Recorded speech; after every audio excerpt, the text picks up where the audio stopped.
Pernah kepikiran nggak kalau kunci buat ngelahirin ilmuwan-ilmuwan hebat di masa depan itu ternyata bukan ada di laboratorium canggih, tapi di dalam kearifan masa lalu?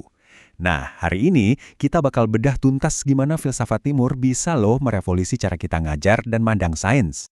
Kita tuh udah jago banget ngajarin apa yang harus dipikirin, rumus, teori, metode, tapi pertanyaannya, jangan-jangan kita lupa ngajarin gimana cara berpikir.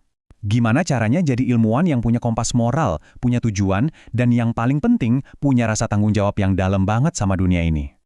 Coba lihat perbedaannya. Di satu sisi, pendekatan yang biasa kita lihat, otak itu kayak komputer yang harus diisi data sebanyak-banyaknya. Tapi, di sisi lain, pendekatannya itu kayak menumbuhkan pohon yang akarnya kuat di etika dan tujuannya adalah kebijaksanaan.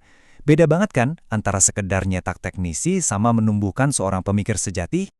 Oke, biar kita paham gimana cara ngejembatanin dua hal tadi, kita bakal jalan-jalan sedikit nih. Kita mulai dari kenapa buku teks aja tuh nggak cukup. Terus kita lanjut ngintip kearifan dari Hindu, Buddhisme, Taoisme, dan lainnya, sampai akhirnya kita bisa ngebangun gambaran utuh soal sosok ilmuwan yang holistik. Oke, kita lurusin dulu ya. Ini bukan berarti kita mau gantiin metode ilmiah pakai meditasi. Bukan. Sama sekali bukan. Ini tuh soal memperkayanya. Ibaratnya kita mau bangun fondasi etika yang super kokoh di bawah gedung pengetahuan ilmiah kita, biar semua penemuan kita nanti bisa benar-benar bermanfaat buat umat manusia. Gini deh bayanginnya, sains barat itu ngasih kita mesin yang super kencang, super bertenaga. Nah, filsafat timur itu yang nyediain setir sama remnya. Dia yang ngingetin kita kalau setiap penemuan, setiap eksperimen, itu nggak terjadi di ruang hampa. Semua itu ada efeknya, ada riaknya, ke alam, ke masyarakat, bahkan ke diri kita sendiri. Perhentian pertama kita, India kuno. Di sini ada dua tradisi filosofis yang keren banget, dan keduanya punya keyakinan inti yang sama. Apa yang ada di dalam batin kita, itu yang ngebentuk dunia di luar sana. Yuk kita gali dari Hinduisme dan Buddhisme. Dalam Hinduisme, tiga konsep ini tuh kayak kompas moral.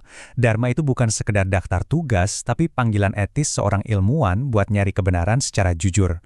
Karma jadi pengingat kalau penemuan kayak fisi nuklir misalnya, itu konsekuensinya jauh lebih besar dari sekedar hasil lab. Dan moksha ini tujuan akhirnya, bukan cuma jadi lebih pintar, tapi jadi manusia yang lebih utuh lewat sains. Jadi prakteknya gimana? Dharma itu ya jadi protokol etika yang super ketat biar nggak ada lagi tuh yang namanya manipulasi data. Karma jadi bahan diskusi seru di kelas soal dampak AI atau rekayasa genetika.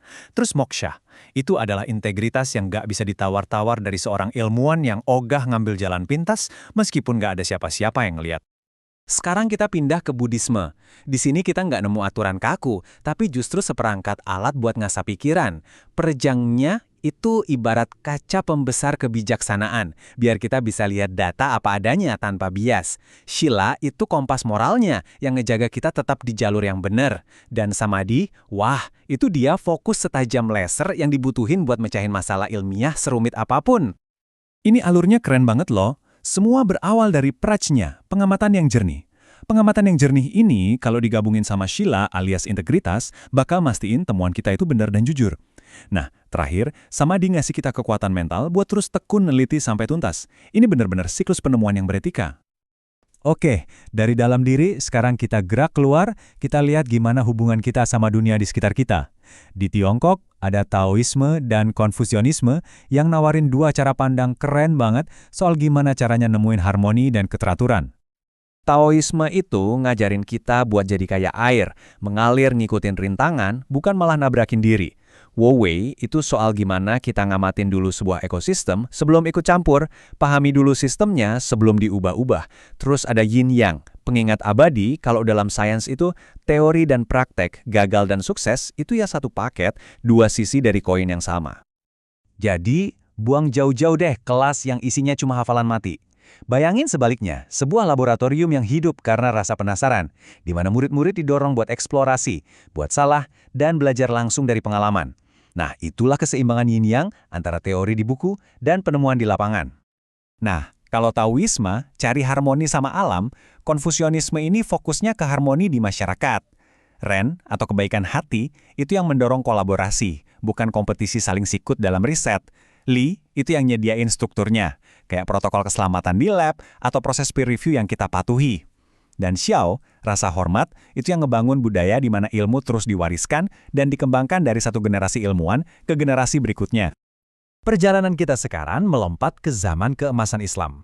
Di masa ini, mencari ilmu itu dipandang bukan cuma sebagai kegiatan intelektual, tapi sebagai sebuah panggilan suci.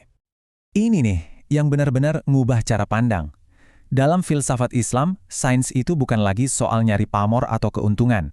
Mencari ilmu itu sendiri adalah ibadah. Konsep tauhid, kesatuan ciptaan, artinya memahami fisika itu sama dengan memahami cara kerja semesta. Dan yang paling penting, pengetahuan itu adalah amanah. Kita bukan pemiliknya.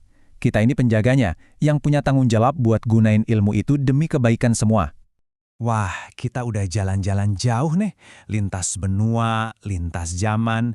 Sekarang tantangan sesungguhnya dimulai. Gimana caranya kita nyatuin semua benang kebijaksanaan ini jadi satu kain tenun yang utuh dan indah? Gimana kita ngebangun ilmuwan masa depan? Coba deh perhatiin polanya, keren banget kan? Tema yang sama muncul lagi dan lagi, kayak melodi dalam sebuah lagu. Tanggung jawab, keseimbangan, integritas, harmoni. Waktu kita gabungin Dharma dari Hindu dengan amanah dari Islam, kita dapat akuntabilitas. Waktu kita seimbangin Yin yang dari Tao dengan fokus Samadhi dari Buddha, kita dapat penelitian yang kreatif tapi tetap teliti. Ini bukan cuma soal nyiptain ilmuwan yang lebih baik, ini soal menumbuhkan manusia yang lebih bijaksana. Dan ini dia intinya. Visi ini sama sekali bukan buat ngurangin pentingnya skill teknis. Justru sebaliknya, ini buat ngasih hati ke dalam skill itu. Buat nyiptain ilmuwan yang otaknya kayak insinyur, tapi hatinya kayak pujangga. Yang bisa ngitung lintasan bintang sekaligus mikirin dampak etis dari setiap tindakannya. Jadi, saya mau tinggalin pertanyaan ini buat kita semua. Apakah kita mau terus-terusan nyetak teknisi yang brilian tapi nggak punya hati? Atau kita berani ngebayangin masa depan di mana para ilmuwan kita bukan cuma jadi penjelajah ilmu pengetahuan, tapi juga jadi penjaga kebijaksanaan dan pelindung kemanusiaan kita. Pilihan kita hari ini bakal nentuin dunia untuk generasi-generasi mendatang. Makasih udah nyimak.